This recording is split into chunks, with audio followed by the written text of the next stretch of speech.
आदाब, मुंसिफ टीवी में आपका इस्तकबाल है। बिहार की खबरों के साथ मैं हूं गुलिस्ता। देखेंगे तमाम बड़ी खबरें। आगाज करेंगे हेडलाइंस के साथ।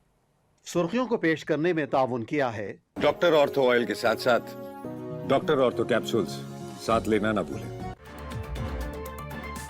पटना में कृषि जन कल्याण संवाद का शुभारंभ। शिवराज सिंह चौहान ने दीप प्रज्वलित कर किया उद्घाटन।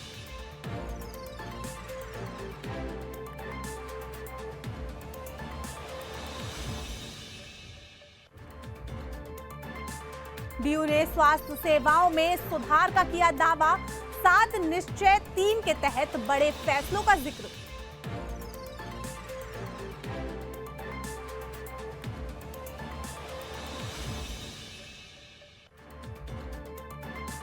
कांग्रेस कार्य समिति के प्रस्ताव पर लल्लन सिंह का हमला।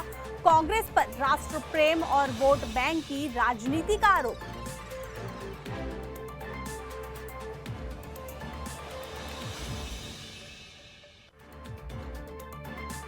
पटना में बंधन बैंक का विशेष मुद्रा विनिमय मेला। नए नोट सिक्कों के लिए उमड़ी लोगों की भीड़।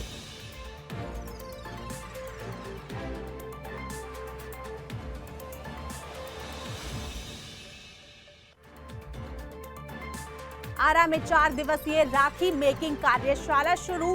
कक्षा 6 से 12 तक के छात्रों ने लिया हिस्सा।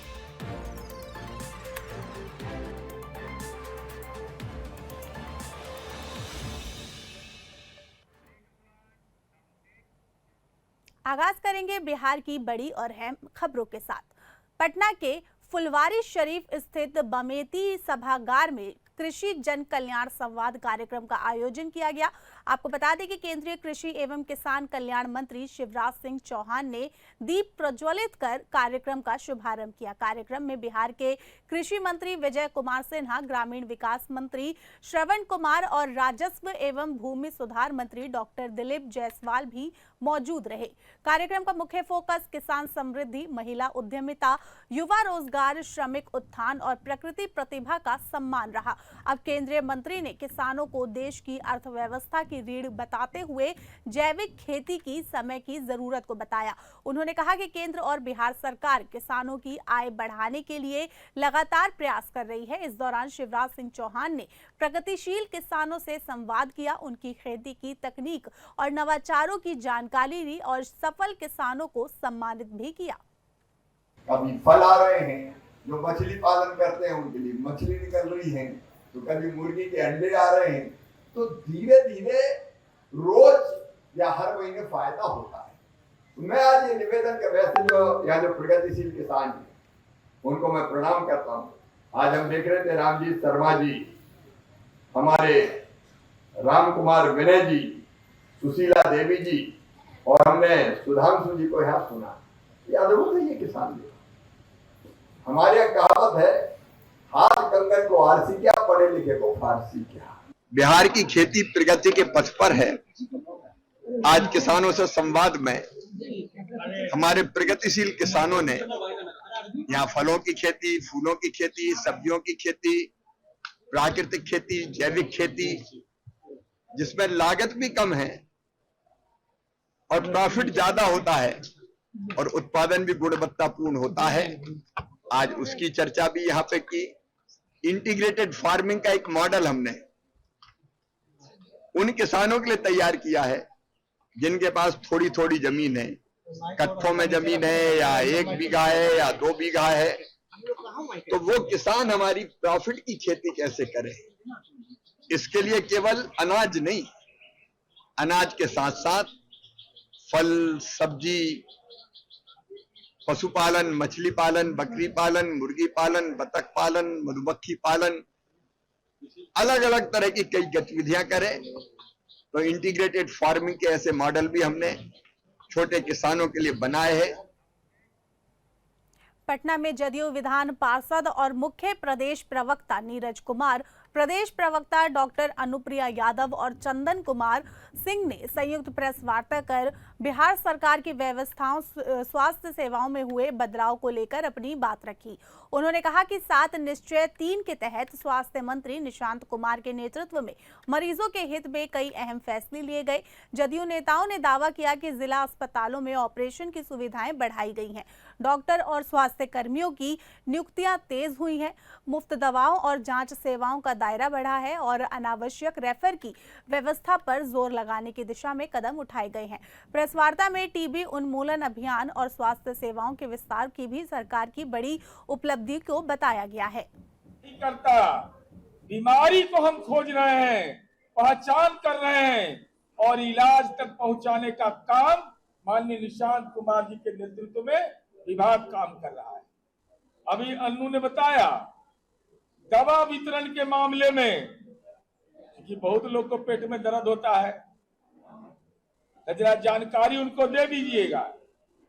दवा वितरण के मामले में हम देश में नंबर 1। ये हमारी प्रशासकीय कार्य क्षमता हमारी स्वास्थ्य मंत्री की है। सरकारी दवाओं में मुफ्त दवा उपलब्ध कराना ये हमारा डेटा नहीं है। Drugs and vaccine distribution management system के अनुसार बिहार का स्कोर है 79.30। पंजाब उड़ता पंजाब, सूखा नशा वाला पंजाब 72.87, राजस्थान 70.46। माननीय नीतीश कुमार जी ने इस योजना की शुरुआत की थी कि 350 तरह की दवा दी जाती थी सरकारी अस्पताल में, हमने उसकी संख्या बढ़ा करके 504 कर दिया। 1 रुपया नहीं लगेगा। कांग्रेस कार्य समिति के प्रस्ताव को लेकर केंद्रीय मंत्री ललन सिंह ने कांग्रेस पर तीखा हमला बोला है।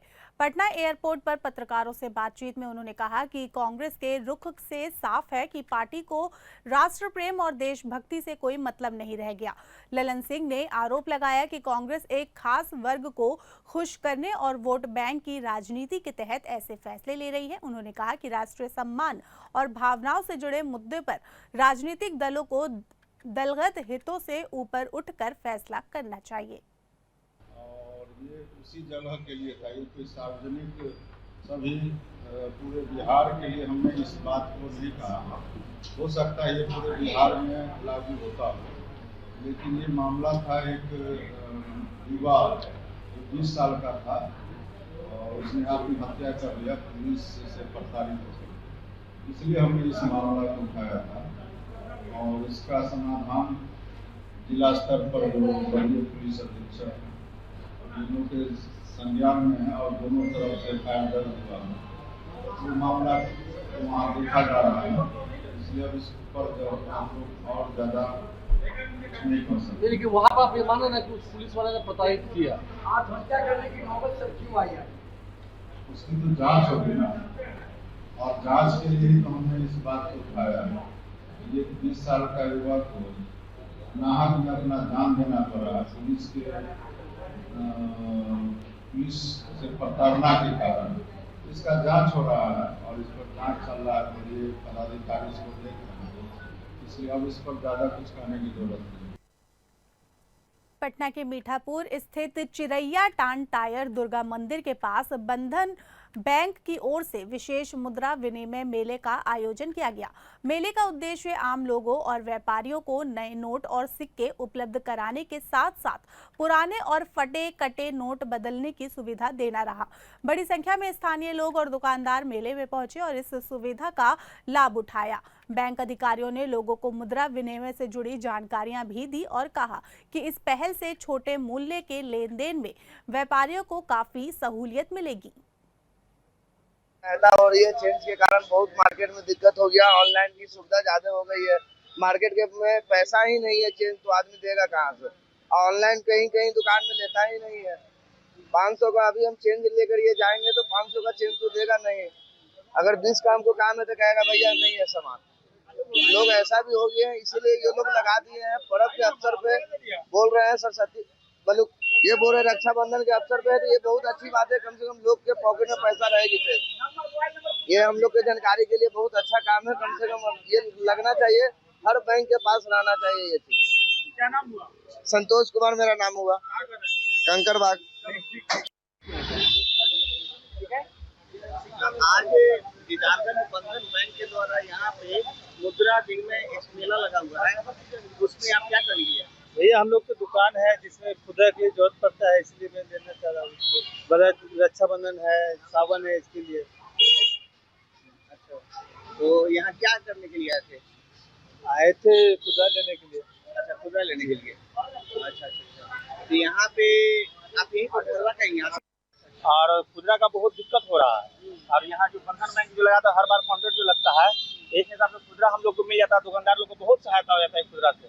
5,000-6,000 लोग का हम लोग को खुदरा लेकर के दुकानदारी करने में बहुत आसान हो जाता है। और ये पर्व त्योहार का भी टाइम आ रहा है, वो हिसाब से भी अभी हम लोग को खुदरा मार्केट में 500 का नोट लेकर के आ जाता है आदमी, 50 का 100 का दे दीजिए, तो खुदरा हम लोग को नहीं हो पाता। अब यहाँ से खुदरा लेके जाएंगे और खुदरा हम लोग दुकानदारी आराम से अपना इससे कर लेंगे। तो बंधन बैंक से क्या जो बंधन उससे क्या करेंगे? आग्रह यही करेंगे कि हर बार ऐसे काउंटर लगाइए, सप्ताह में ही लगा करके हम लोग को दे दीजिए कम से कम 5,000-10,000 का, कि इससे हम लोग को बहुत सहायता हो जाए। आपका नाम? मेरा नाम मोहम्मद कौसर आलम। आरा शहर के शुभ नारायण नगर मझौआ स्थित शांति स्मृति संभावना आवासीय उच्च विद्यालय में 4 दिवसीय राखी मेकिंग कार्यशाला की शुरुआत हुई। विद्यालय की जुबली हॉल में आयोजित कार्यशाला का शुभारंभ प्रबंध निदेशक डॉक्टर कुमार द्विजेंद्र और प्राचार्य डॉक्टर अर्चना सिंह ने द्वीप प्रज्वलित कर किया। कार्यशाला में कक्षा 6 से 12 तक के छात्र छात्राओं ने उत्साह के साथ हिस्सा लिया। इसलिए बोल रहे हैं कि आज राखी का माहौल है, इसलिए नहीं कि आज दिन है। तैयारियां तो शुरू हो जाती हैं और हम लोग हर एक साल राखी मेकिंग वर्कशॉप तो करते ही हैं, लेकिन इसकी खासियत होती है कि हम लोग सैनिक भाइयों को यहाँ से जो राखियाँ बनाई जाती हैं, हम लोग सीमा पे तैनात सैनिक भाइयों को भेजते हैं। तो उसके लिए एक बहुत बड़ा मैसेज है कि आप वहाँ खड़े हैं तो हम आपके साथ खड़े हैं। जो तुम लोग काम करना बहुत साफ सफाई के साथ करना, और तुम्हारे जो ट्रेनर हैं, तुम लोगों के जो आर्ट शिक्षक हैं, संजीव सिन्हा सर, विष्णु शंकर सर, तो जो भी तुम जानोगी ना उसको घर से बना के लाओगी, क्योंकि घर में ज़्यादा समय मिलता है।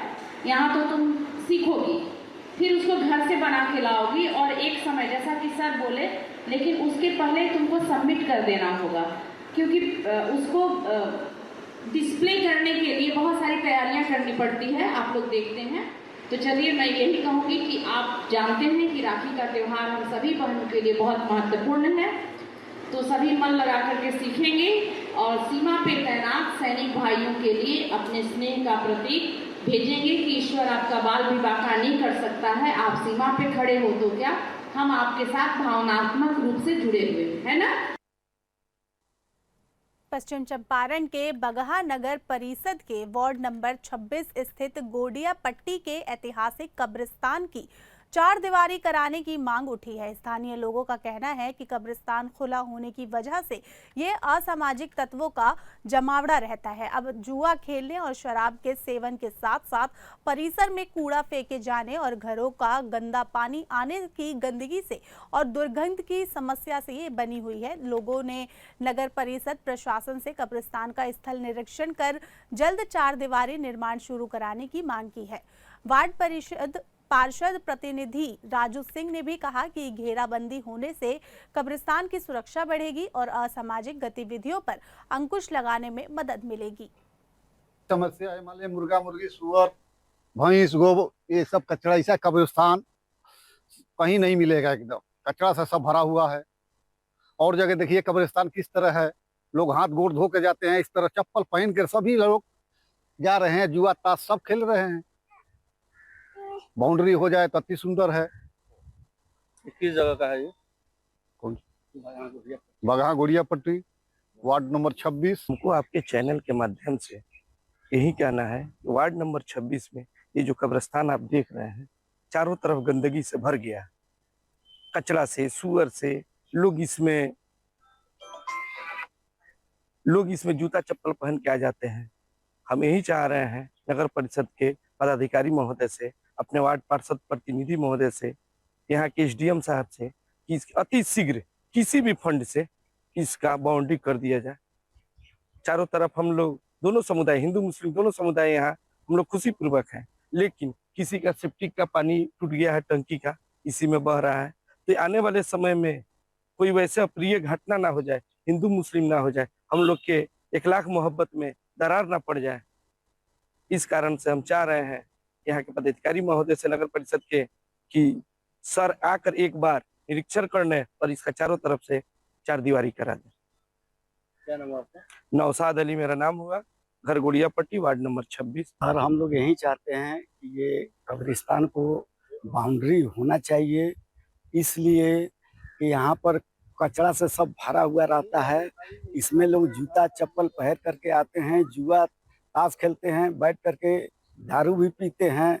सुअर का जो है कि इसमें बखार हो गया है, इसलिए हम चाहते हैं नगर परिषद से कि इसको बाउंड्री अगर हो जाता तो अति सुंदर होता।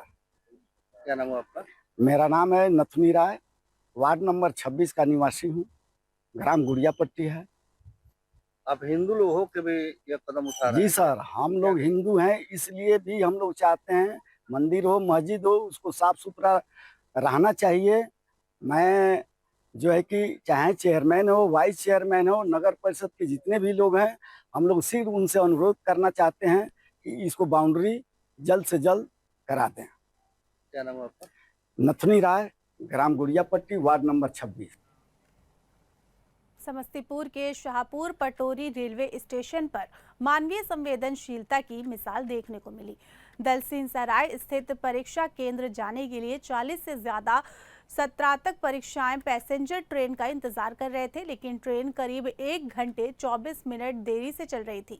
परीक्षा छूटने की चिंता के बीच सोनपुर रेल मंडल के डीआरएम अनिल सरन का स्पेशल इंस्पेक्शन कोच स्टेशन पर पहुंचा। छात्रों ने अपनी परेशानी डीआरएम को बताई, जिसके बाद उन्होंने तुरंत सभी परीक्षार्थियों को अपने इंस्पेक्शन कोच में यात्रा की अनुमति दे दी। इसकी मदद से छात्र समय पर विद्यापति नगर पहुंचे और वहां से सड़क मार्ग से परीक्षा केंद्र के लिए रवाना हो सके।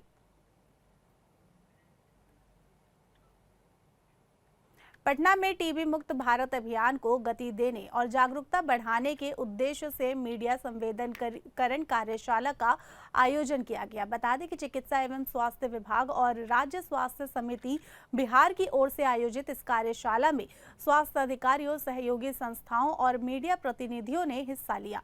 अधिकारियों ने बताया कि विशेष अभियान के तहत 1 करोड़ लोगों की स्क्रीनिंग के लक्ष्य के मुकाबले 2.36 करोड़ से ज्यादा लोगों की जाँच की गई है। तो डायग्नोज हुए जो कि इनमें कोई सिम्टम नहीं था। तो जैसे आपने कहा कि यहाँ पे जो भी लोग हैं कोई खांस देगा तो सही बात है। नहीं, वो एसडीआर वाले ना जो उनसे भी जो 3rd फेज में चले गए हैं, तभी तो हम लोगों को जागरूकता करनी है ना। जब टाइमली अगर ट्रीटमेंट स्टार्ट हो जाएगा प्राइमरी स्टेज में, जैसे आपने बोला कि कोई भी एमबीबीएस डॉक्टर बना दो, मैं भी एक एमबीबीएस डॉक्टर हूँ, मैंने एमएस भी किया हुआ है, तो आई नो कि प्राइमरी स्टेज जो होता है वो पल्मोनरी टीबी की होती है। सेकेंडरी और टर्शरी जो आप बता रहे हैं वो सब अगर बॉडी में इन्वॉल्व होता है, ब्रेन तक जाता है, बोन तक जाता है, पूरे शरीर के ऑर्गन में जाता है। मोस्ट इफेक्टिव प्राइमरी वाला ही होता है जो पल्मोनरी होता है, ठीक है। सेकेंडरी और टर्शरी जो भी आप समझ रहे वो नहीं होता। पल्मोनरी टीबी का अगर ट्रीटमेंट टाइमली हो जाता है तो वो ड्रग को रिस्पॉन्ड करता है, वो सही हो जाता है। अगर उसकी ट्रीटमेंट छोड़ के हो, उसमें जो भी दवाई है वो लेने में तकलीफ है या स्टिग्मा अटैच हो जाए, लगेगा कि हम टीबी मरीज हैं, आपको नहीं ये दवाई लेना चाहिए या इससे क्या फायदा है, तो वो दवाई अगर छोड़ के लेते हैं तब उसमें टीबी ड्रग के प्रति रेजिस्टेंस डेवलप होता है, जिसको एमडीआरटीबी बोलती है। आज ये राज्य स्तरीय मीडिया कार्यशाला थी और इसका आयोजन इसलिए किया गया कि 24 मार्च 2026 से 100 दिवस का टीबी मुक्त भारत अभियान भारत सरकार ने चलाया पूरे देश में, बिहार में भी। तो हम लोगों की प्रगति बहुत अच्छी शुरू में नहीं थी, फिर माननीय स्वास्थ्य मंत्री जी ने और माननीय मुख्य सचिव महोदय ने इस चीज़ को रिव्यू के दौरान पाया कि इसको हर जिले में एक मुहिम के रूप में किया जाए। और हम लोगों ने इस दौरान 11,055 जो हाई रिस्क विलेज है आर्टिफिशियल इंटेलिजेंस से चयनित किए हुए हैं और वहाँ पे 5 लाख से ज्यादा आयुष्मान आरोग्य शिविर किए गए। औरंगाबाद सदर अस्पताल में करोड़ों रुपए की लागत से बनी मॉडल हॉस्पिटल की इमारतें मरीजों को बेहतर इलाज देने के दावों पर सवाल खड़े कर रही है। बता दें कि जिला वासियों का आरोप है कि जिले के सबसे बड़े अस्पताल में गंभीर बीमारियों के विशेषज्ञ डॉक्टरों की कमी है और मरीजों को समुचित इलाज नहीं मिल पा रहा है। अस्पताल प्रबंधन ने भी डॉक्टरों की कमी की बात स्वीकार की है और बताया कि विशेषज्ञ डॉक्टर की मांग कई बार प्रदेश स्तर पर भेजी जा चुकी है। फिलहाल अस्पताल में सर्दी बुखार जैसे सामान्य मामलों का इलाज तो हो रहा है, लेकिन गंभीर बीमारियों के विशेषज्ञ उपलब्ध नहीं है। दादी को दिखाने आए थे, स्थिति बहुत गंभीर है। अच्छा, क्या यहाँ पर लोग है स्थिति यहाँ हॉस्पिटल का? अभी आए तो ऑक्सीजन लगाए, अभी बोल रहे कि ऑक्सीजन खत्म हो गया। यहाँ ऑक्सीजन खत्म हो गया? देखिए क्या हो गया, अभी बोले कि देखते हैं कब तक लगाते भी पता नहीं है। यहाँ पे मैंने बढ़िया आपको मैंने मन ढंग से इलाज नहीं हो रहा तो क्या पता ढंग से इलाज नहीं हो रहा। लोग मिले तो एक्सरे लिखे, हम एक्सरे करवा लिए हैं। तो जब एक्सरे डॉक्टर से दिखवाने को तो बोल रहे हैं कि हड्डी डॉक्टर से दिखवाइएगा। हड्डी डॉक्टर के पास गए तो बोल रहे हैं कि हड्डी डॉक्टर आज नहीं बैठेंगे, उनका टाइम खत्म हो गया। टाइम खत्म हो गया तो मरीज के कहाँ दिखवाएं? क्या कारण है? हमारे यहाँ हड्डी के डॉक्टर कोई पदस्थापित नहीं है। एक डॉक्टर जिनको डिप्यूटेशन पे बुलाया गया है वो सोमवार और मंगलवार हमारे यहाँ कार्यरत है, बाकी के दिनों अपने जहाँ पर उनका पदस्थापना है वहाँ पे कार्य करते हैं। अभी कुछ स्पेशलिस्ट हैं, जैसे गायनेकोलॉजिस्ट हैं हमारे पास, एक सर्जन हैं, ENT हैं और अभी रेफरल पॉलिसी सरकार के द्वारा चलाया गया है कि रेफ़र नहीं करेंगे, जो भी सुविधा हो सदर अस्पताल में ही दिया जाएगा। और उसके लिए हम लोग gap assessment, HR gap assessment सारे करके भेजे हैं। इसके बाद में सरकार ने हमको आश्वासन दिया है कि बहुत जल्द ही हम आपको प्रत्येक प्रकार का स्पेशलिस्ट उपलब्ध करवा देंगे। कैमूर जिले के दुर्गावती प्रखंड में पीपरी पुलिया से कुड़ाड़ी तक सड़क निर्माण की मांग को लेकर ग्रामीणों ने आमरण अनशन शुरू कर दिया है। अनशनकारियों का कहना है कि आज़ादी के बाद से अब तक इस सड़क का पक्कीकरण नहीं हो सका है, जिससे आसपास के कई गांव के लोगों और स्कूली बच्चों को भारी परेशानियों का सामना करना पड़ रहा है। अब ग्रामीणों का दावा है कि सड़क का सर्वे और DPR तैयार होने के बावजूद निर्माण कार्य शुरू नहीं हुआ। उन्होंने MGSY योजना के तहत जल्द सड़क निर्माण शुरू कराने की मांग की है। तो वहीं स्थानीय विधायक ने कहा कि पहले का टेंडर निरस्त होने के बाद दोबारा टेंडर कराने की प्रक्रिया शुरू कराई गई है और प्रक्रिया पूरे होते ही निर्माण कार्य शुरू होने की उम्मीद है। हाई स्कूल है जो कि उससे जुड़े हुए गाँव बिलखुरी, बगरी, खड़हर, कानपुर, कचेलीपुर, दलसराय, यहाँ के बच्चे सब जाते हैं कुड़ारी के लिए और वो हाईवे से होके जाते हैं। एनी टाइम वहाँ एक्सीडेंट, दुर्घटना का संभावना बना रहता है। इसलिए हम लोग बैठे हैं कि हम लोग का मांग पूरा हो, रोड रास्ता बने बच्चों के लिए। आश्वासन न मिलेगा तब तक हम लोग बैठेंगे। आज आप सबका पहले धन्यवाद, आप सभी ने आया हम सबका उत्साह बढ़ाने के लिए, उसके लिए धन्यवाद। लेकिन हम लोग ढनार पंचायत का जो यूपी बिहार का लास्ट बॉर्डर पर पंचायत है, उसका एकमात्र हाई स्कूल और इंटर कॉलेज है कुड़ारी और वहाँ जाने के लिए धनसरा, कानपुर, बरौनी के बच्चों को बिलखुरी 3 किलोमीटर जो कच्ची सड़क है पूरी तरह से जर्जर है, जा नहीं पाएंगे इस दिनों में। उसके एवज में बच्चे हमारे नहर, चांद नहर से जाते हैं और फिर उसके बाद हाईवे पकड़कर करनासा से घूमते हैं, भानपुर कुड़ारे होते हुए 12। तो फिलहाल के लिए इतना ही। और भी खबरों के लिए जुड़े रहे मुंसिफ टीवी के साथ। धन्यवाद।